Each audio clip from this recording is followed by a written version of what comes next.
අර්ජුන මහේන්ද්‍රන් අර්ජුන එලෝසිය සොරකම් කරන්න පටන් ගත්ත මේ ආණ්ඩුව යටතේම නෙමෙයි. රාජපක්ෂ ආණ්ඩුව යටතේත් මේ දෙගොල්ලෝ එකට එකතු වෙලා දෙපැත්තට ඇමතිවරුත් එක්ක එකතු වෙලා මේ වැඩේ කරා.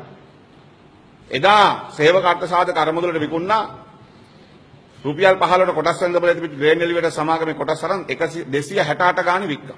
විකුණලා එදා ලාභ කරා. මෙයාගේ ඉතිහාසය දැන් තියෙන්නේ මේක. දැන් අපි මේ පුවත්පත් සාකච්ඡාව දැනුම් දුන්නාට පස්සේ අද අපිට මුදල් අමාත්‍යාංශයෙන් අපිට තොරතුරක් ලබා දුන්නා. ඒ අය මේ පිළිබඳව අපිට තොරතුරු කිව්වෙම අපිව විශ්වාස කළා ඉඳන් නිලධාරීන් පිළිබඳව තොරතුරු ලි කරන්න හොඳ නැහැ. මෙන්ඩි සරක්කු සමාගමත් අරන් තියෙන මේ අර්ජුන අලෝසියස් මහත්තයා. සුරාබදු පනත අනුව බෝතල් කරන හැම බෝතලයකටම දාල බද්ද දවස් 15න් 15ට ගෙවන්න ඕනේ.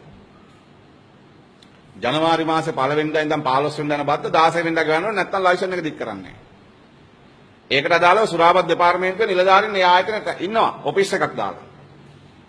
15 වෙනිදා ඉඳන් 30 වෙනිදා වෙනකන් බද්ද 1 වෙනිදා ගෙවන්න ඕනේ. හැබැයි අර්ජුන ඇලෝසියස්ගේ කම්පැනිය බදු ගෙවීම් පහර හැරලා තියෙනවා මේ වෙනකොට. කෝටි 84ක් 2016 ජනවාරි 31 වෙනිදාට මේ පහුගිය 31 වෙනිදාට කෝටි 84ක් ඒ බදු ගෙවීම් පහර හැරියට පස්සේ මැන්ඩිස් සමාගම බෝතල් කරන අරක්කොට මේ දැන් ඒගොල්ලෝ බදු අරන් ඉවරයි සල්ලි. බෝතල එළියට යනකොට තොක වෙනදාට යනකොට සිල්වර් වෙනදලා වයින් ස්ටෝර්ස් එකට යනකොට සල්ලි අරන් ඉවරයි ජනතාවගේ. මේ බද්දයිති රටට ජනතාවගේ සල්ලි මේවා. කෝටි 84ක් ගෙවන්න නැතුව තියන් ඉන්නවා. මුදල් අමාත්‍යාංශයෙන් දැන් බලපෑම් කරනවා. සුරාබදු දෙපාර්තමේන්තුවට ඒක එහෙම හිග මුදල් තිබ්බට කමන්නේ ලයිසන් එක දික් කරන්න කියලා. දැන් රවි කර්මානායක මහත්තයාගේ ළඟම යාළුවා අර්ජුන ඇලෝසියස්. නිරාවේලි වල හදන අරක්කු ෆැක්ටරියක් දැන්. ඒවට සල්ලි යොදවනවා. මේ දැන් හවුල් ව්‍යාපාර බවට පත් වෙමින් එනවා. දැන් මේ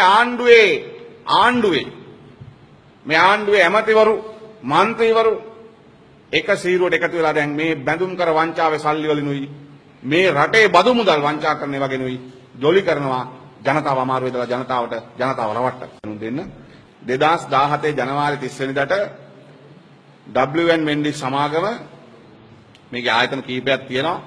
ඒ නිලධාරියා මට එක ආයතනයක් පිළිබඳව තමයි විස්තර කිව්වේ. එක තැනක කොළඹ ආසන්න ප්‍රදේශයේ තැනක කියලා ඔහු මට කිව්වේ.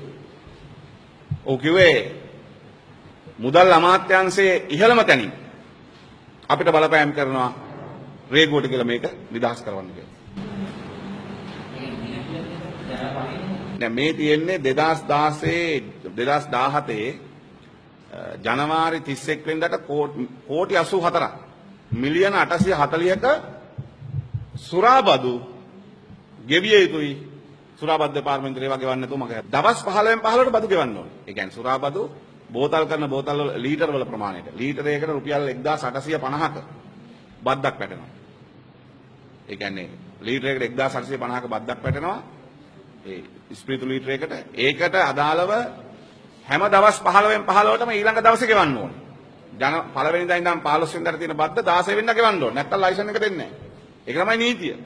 හැබැයි දැන් මේවා තියෙන 2016 12:31ට කෝටි 72ක් හිගෙයිලු. 2016 12:31ට කෝටි 72ක් හිග හිටපු බදු තියෙනවා. 2017 ජනවාරි 31ට ඉතුරු කොටසෙදි තව 12ක්. ඒ කියන්නේ ඔක්කොම කෝටි 84ක් මිලියන 840ක් 2017 ජනවාරි 31 වෙනිදාට හිග හිටි බදු මේවා.